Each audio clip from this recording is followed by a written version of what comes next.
प्रिय विद्यार्थियों, नमस्कार। मैं अनिल कुमार यादव, सहायक आचार्य राजनीति विज्ञान, राज्य की कन्या महाविद्यालय बहरोड।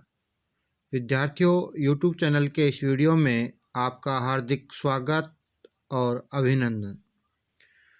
विद्यार्थियों, जैसा कि पिछले वीडियो में हमने भारतीय दल प्रणाली की कुछ विशेषताओं पर चर्चा की थी, आज के इस वीडियो में हम भारतीय दल प्रणाली की शेष रही विशेषताओं पर चर्चा करेंगे।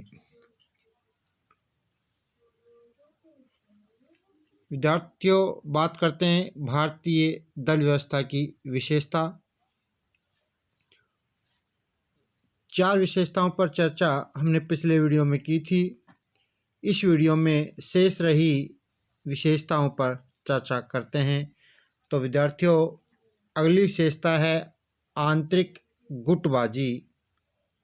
व्यक्तियों का महत्व और अवसरवादी, छोटे दलों का स्वरूप दबाव समूह जैसा, निर्दलीय अथवा स्वतंत्र सदस्यों का अस्तित्व और दल विभाजन की आड़ में सत्ता की राजनीति।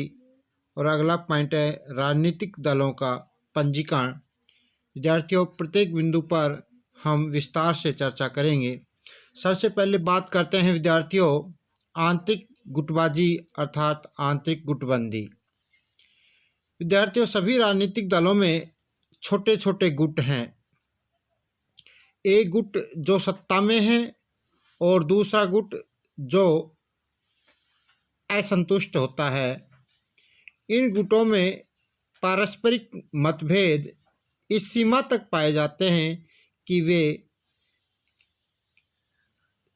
कभी कभी निर्वाचन में एक गुट के समर्थन प्राप्त उम्मीदवारों को दूसरे गुट के सदस्य पराजित कराने का प्रयत्न करते हैं।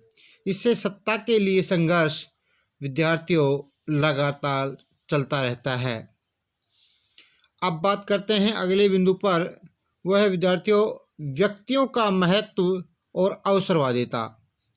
विद्यार्थियों, दलीय प्रणाली में नीतियों एवं कार्यक्रमों की अपेक्षा व्यक्तियों एवं व्यक्तिगत लगावों को महत्व दिया जाता है, जिसके कारण अवसरवादिता पनपती है।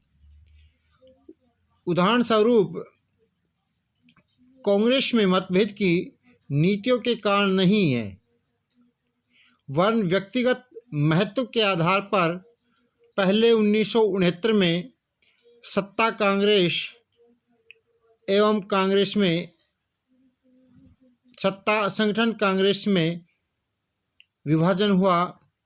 इसके बाद जनवरी 1978 में सत्ता कांग्रेस का पुनर्विभाजन हुआ। विद्यार्थियों, जिसमें पहले कांग्रेस स्वर्ण सिंह बनी और बाद में कांग्रेस आई बनी। 1979 में जनता पार्टी का विभाजन भी व्यक्तियों के अहंकार के कारण ही हुआ। तो विद्यार्थियों, व्यक्तियों का महत्व और अवसरवादिता पर भारतीय दल प्रणाली में देखने को मिलती है। अब बात करते हैं विद्यार्थियों अगले बिंदु पर, छोटे दलों का स्वरूप दबाव समूह जैसा। विद्यार्थियों, जो छोटे छोटे राजनीतिक दल है उनका स्वरूप है वो दबाव समूह के रूप में, एक तरीके से दबाव समूह की तरह व्यवहार करते हैं।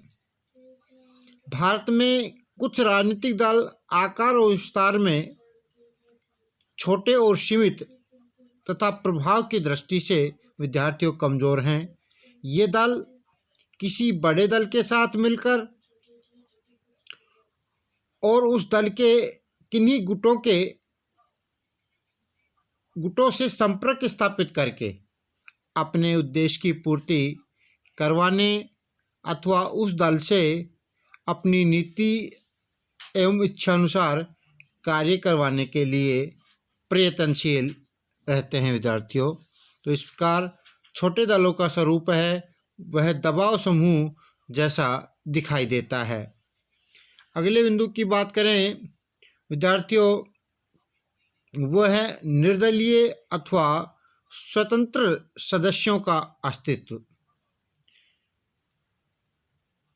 विद्यार्थियों,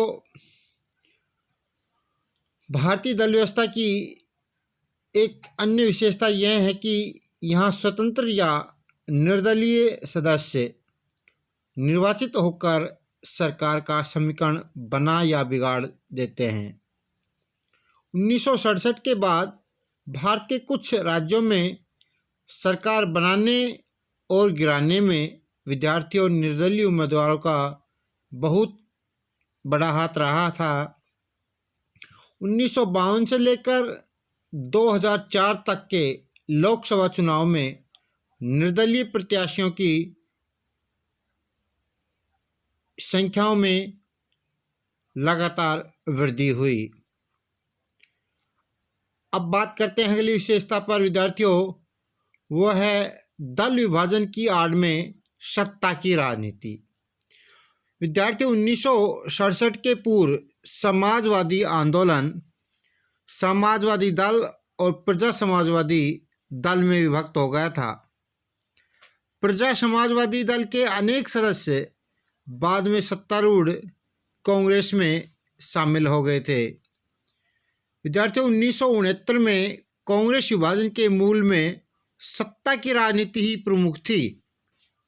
1978 में कांग्रेस का पुनः कांग्रेस रेडी और कांग्रेस ई में विभाजन के रूप में इंदिरा गांधी और उनके विरोधियों में सत्ता संघर्ष की लड़ाई थी। इसी तरह विद्यार्थियों, 1979 में 1979 में चौधरी चरण सिंह समर्थकों द्वारा जनता पार्टी को तोड़कर जनता एस का गठन करना और बाद में कांग्रेस एस और अन्य दलों की सहायता से सरकार बनाने के पीछे यह सत्ता लिप्सा ही कार्यरत थी। विद्यार्थियों, नवंबर 1990 में देवीलाल और चंद्रशेखर द्वारा अपने समर्थकों सहित जनता दल से अलग होकर जनता दल समाजवादी का गठन करके कांग्रेस की सहायता से सरकार बनाने का निर्णय लिया गया। जनता दल मुंबई सत्ता संघर्ष के कारण एकजुट नहीं हो सका।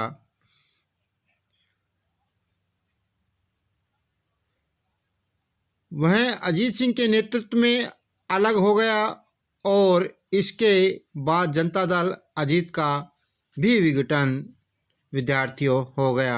इस तरह से विद्यार्थियों, हमने देखा कि दल विभाजन की आड़ में सत्ता की राजनीति भारतीय दल व्यवस्था में देखने को मिलती है। अगली विशेषता है विद्यार्थियों, राजनीतिक दलों का पंजीकरण। विद्यार्थियों, जनप्रतिनिधित्व अधिनियम 1951 की धारा 29 में निर्वाचन आयोग द्वारा राजनीतिक दलों का पंजीकरण करने की व्यवस्था है। यदि कोई राजनीतिक दल चुनाव चिन्ह आरक्षण एवं आवंटन आदेश 1968 के तहत 4 अथवा उससे अधिक राज्यों में मान्यता के मानदंड को पूरा करता है तो उसे राष्ट्रीय दल माना जाता है। 4 से कम राज्यों में मान्यता के मानदंडों की पूरा न करने वाला राजनीतिक दल को राज्य स्तरीय दल का माना जाता है। विद्यार्थियों, राष्ट्रीय दल को विशेषकर विशेष चुनाव चिन्ह आवंटित होता है जिसे वह पूरे भारत में इस्तेमाल कर सकता है। इसी तरह विद्यार्थियों, राज्य स्तर के दलों के लिए उनके राज्य अथवा राज्यों में चुनाव चिन्ह आरक्षित होता है जिन्हें उन्हें मान्यता प्राप्त होती है। तो इस प्रकार विद्यार्थियों, भारतीय दल प्रणाली की विशेषताओं पर हमने यहाँ पर चर्चा की। धन्यवाद।